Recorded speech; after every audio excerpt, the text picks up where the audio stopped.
Noor was a young man living in a fantasy world who was pretty strong for his age and very well liked by everyone in the town. He worked a job requiring manual labor, but even his boss was impressed by his work and never said a word against him, as he was the best worker that he ever saw. One such day, after taking his daily wage, he was about to head back when he suddenly hears the voice of a woman screaming for help coming from a nearby cave. He immediately rushes over even after his boss tells him not to, as it could be dangerous. He ignores everyone's warning and enters the cave only to see a girl wrapped in magical barbed wire while an adventurer's party face off against a giant demonic bull.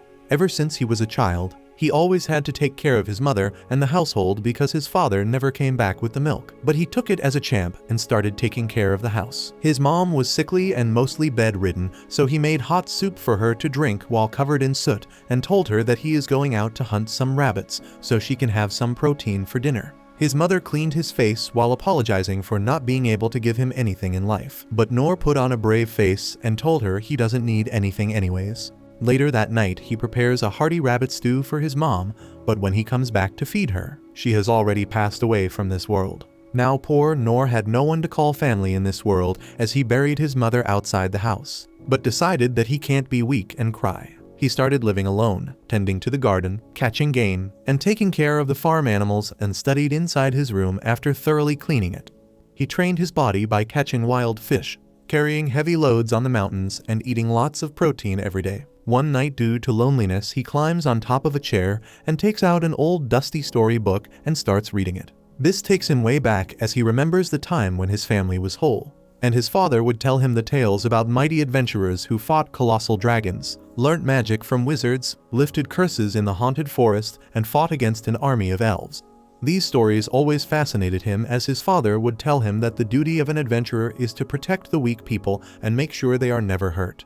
This gives him inspiration to do something with his life, and next day, after tending to animals, he gets ready to leave his hovel and move towards the city to try and be an adventurer. He stays in the forest at night with a campfire, and by the next morning he arrives at the beautiful city of his kingdom. He enters the giant main gate and is completely blown away to see the amount of people roaming around the markets, selling their goods, and people buying swords and fruits at the same place.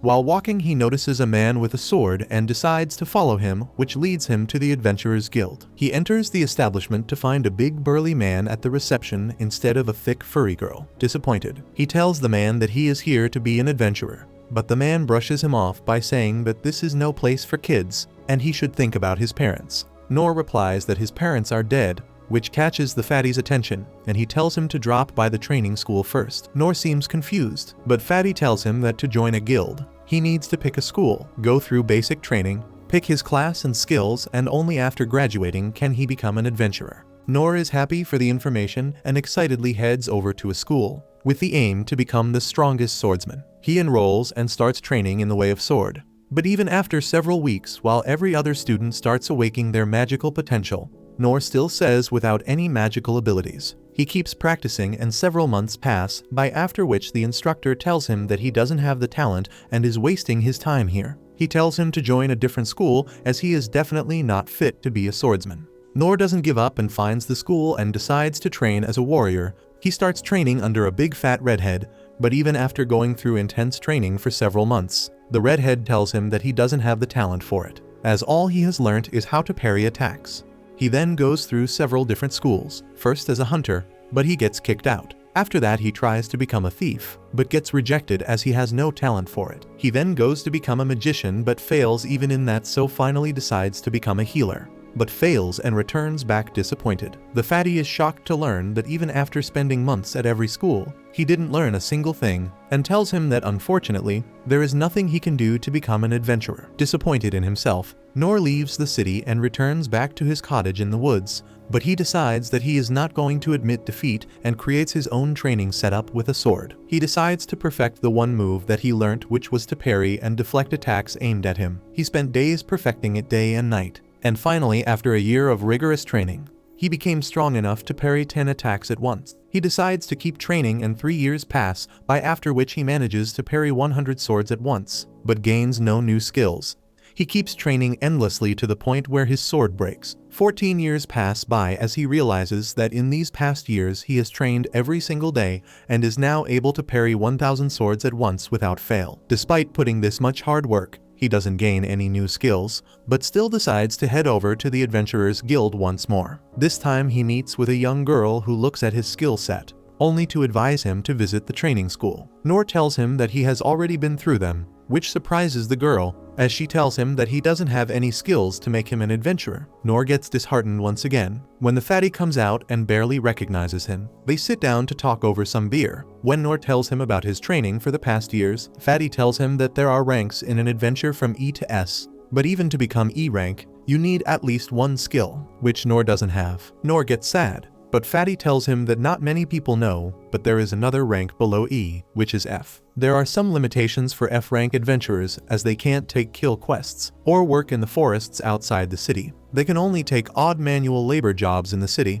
but no one would really want to do that. To his surprise, Noor immediately accepts and finally gets his adventurer's license. He starts doing odd jobs around the city like carrying heavy loads, finding lost cats, and keeps training every single night. He also takes nursing jobs and takes care of old people by cooking for them. While doing all this, he keeps training and seems to be happy working as an adventurer who can actually help people. Finally, we come back to the present where the giant bull walks towards the adventurers and smashes the leader with his axe, who flies into the wall. Noor quickly checks him, only to find out that he is dead. He looks back to see the other guys getting skewered by the bull as he kills every single person in the area effortlessly. Before moving his eyes onto the white-haired girl, Noor's body immediately jumps into action as he throws a rock at him and diverts the attention before running away. The monster chases him with surprising quickness, and Noor realizes that he can't run away. So he turns around and parries the bull's attack. To his surprise, the parry was so strong that the bull gets blasted into the wall. It immediately recovers and jumps through the dust to attack Noor, but he is able to parry the attacks again and again as he realizes that if he misses a single parry, he is as good as dead. He tries to find an opening, but realizes that he doesn't have a single offensive skill to actually land an attack. His swords start chipping, but the demon turns towards the girl and rushes towards her. Noor immediately uses his feather step ability, which increases his speed to appear before the bull and deflects the attack once again at the cost of his own sword. He remembers his father telling him that an adventurer defends the weak even at the cost of his own life. So he stands his ground even with a broken sword. And this time when the monster attacks, Noor parries with all his might, which deflects the axe so much that it bounces back and chops the head of the bull cleanly before getting stuck in the rocks. The girl is utterly shocked as blood splatters all around the area, but the magical jabber wire disappears from her body. He falls to the ground, looking at his sword which shatters and jabber how close of a call it was. The girl immediately thanks him for saving her life and jabber his name. But Noor replies that his name isn't worth remembering and walks back outside. He walks through the streets, thinking about how he almost got killed by a giant cow, and realizes that he needs to train even ointment if he gibber to truly become an adventurer who can protect people. After Noor was gone, the dungeon gets filled with the white-haired woman's guards as she turns out to be Lynn Clay of a noble family. Her personal guard arrives and watches the dead Minotaur being inspected by the scientists, while Clay's guards lay dead on the ground covered by a white cloth. She immediately apologizes for not being here for her protection, but she tells him not to worry about it as it wasn't her fault. A little while later, another man named Dar enters and asks whether she is fine and details about what happened here. The news about the attack reaches her brother Ray, who is completely shocked to find out that her sister was attacked by such a monster. He asks Dar whether he has any idea what a Minotaur was doing on the surface when it is supposed to stay in the innermost depths of the dungeons. Dar bows down and answers that this was definitely an assassination attempt, as they found out that the ring Lin recently bought from a merchant. He claims that the ring got tested by a magician, and he revealed that it had a monostone of 90% purity, which is extremely hard to find.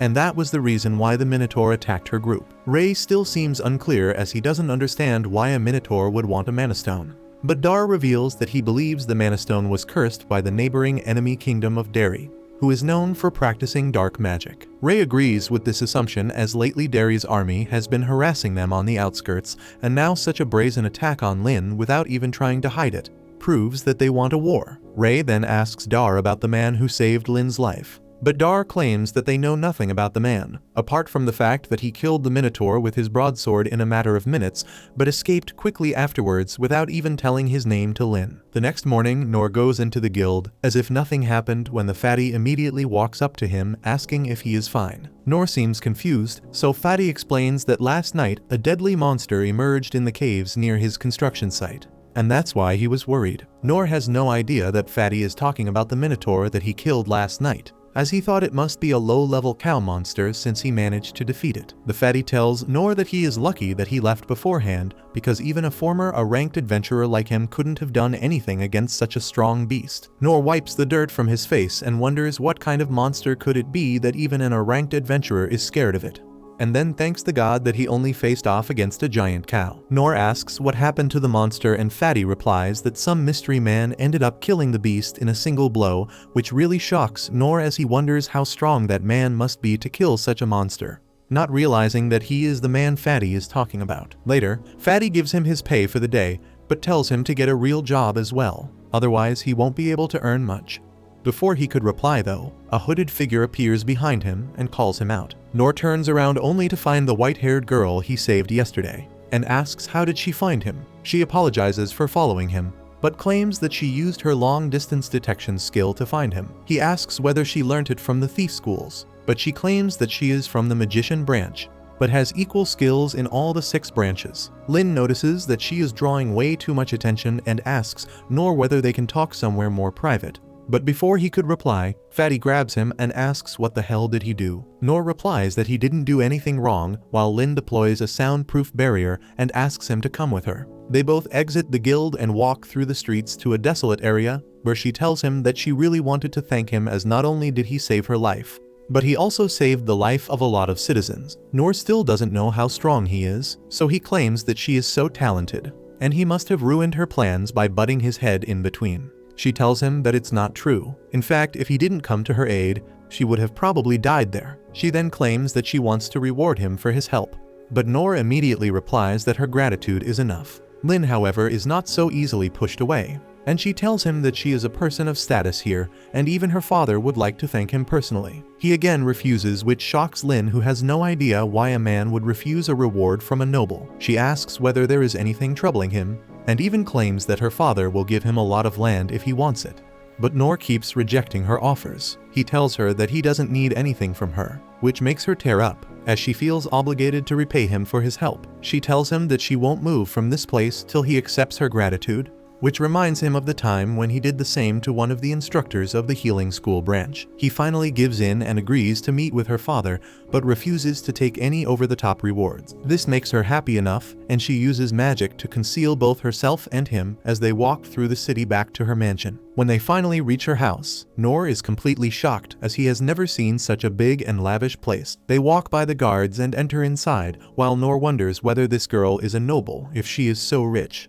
On the way, they end up running into her personal guard Ani, who looks at him suspiciously and asks who he is. Lin tells her that this is the man who saved her life, and she immediately softens up, claiming that she will take them to the Lord. They follow Ani through the gallery when Nor spots a guy wearing yellow armor waiting by the window, and he immediately jumps into action, spinning his lance before pointing it towards Nor, asking who the hell he is. Ani tells him to back off as he is Lin's guest, but this Pikachu-looking asshat ends up making fun of Nor for looking poor. Ani introduces him as Gil and asks him to accompany them into the room, as she still doesn't fully trust Nor. They wait outside the hall as Lin's father Clay was talking to his son about the chances of war increasing, as they remember the last time they met with the King of Derry, who ended up insulting them and threatened to wage war against them if they didn't give them access to all the dungeons in their kingdom. Soon the door opens and they all enter the hall, and while both Ani and Gil drop to one knee in front of their lord, but Nor has no clue who the man seated on the high seat is, so he simply walks ahead without a single care alongside Lin. She introduces him to her father, claiming that this is the man that saved her life, and immediately the lord got up from his seat and moved towards Nor, thanking him for saving the life of his girl. Nor tells him that he is not a noble and has never talked to nobles before, so he doesn't know how to properly behave. But the lord doesn't seem to mind, as he laughs and shakes his hand, before asking him to choose anything that he wants for a reward. Nor immediately declines, claiming that he neither wants land nor gold. The lord seems confused but tells him that if he wants, he can have half the treasure of the oldest dungeons in the world that falls in their kingdom. Ray advises against it as the treasure is worth more than a small country's GDP. But to their surprise, Nor refuses it as well, claiming that he doesn't want any kind of gift from them. The Lord looked confused as to what sort of man would refuse such a gift. He then walks over to his seat and takes out the giant black sword behind it, which used to be his personal weapon during his adventuring days. Ray seems a bit worried, but his father tells him that it's fine as the sword should be used in battlefield and not kept as a decoration. He hands it over to Nor, who grabs the handle and immediately realizes that the weapon is heavier than anything that he has ever used. Nor thinks that it is just a random second-hand sword, so he decides to accept it as a gift, as he wanted all of this to end quickly so he could go back to work. The Lord asks him to swing it once, and to his surprise, Nor simply used one hand to swing the sword so strongly that it created wind blast around them. Nor looks at the Lord and tells him that it's a bit heavy, but he will manage, which makes Clay laugh as he can't believe this man just swung a two-handed great sword with a single hand. Clay asks whether he would like to train Lin a little bit as it is getting very dangerous nowadays, which puts a smile on the girl's face, but Nor immediately declines, claiming that there is nothing he could teach her and decides to leave. On the way through their gallery, he looks at the sword once again and realizes that it is the same size as the drainage ditch, which means that he can use it to scoop out dirt from the ditch much more efficiently. Before he could leave though, he gets stopped by Gil, who puts a lance to his face, telling Nor that he wants to see whether he is worthy of that sword, while Nor wonders whether he will ever be able to leave this mansion to get back to work or not. If you liked this video, you would love the story about this F-ranked adventurer who finds an S-ranked goddess and becomes the strongest hero.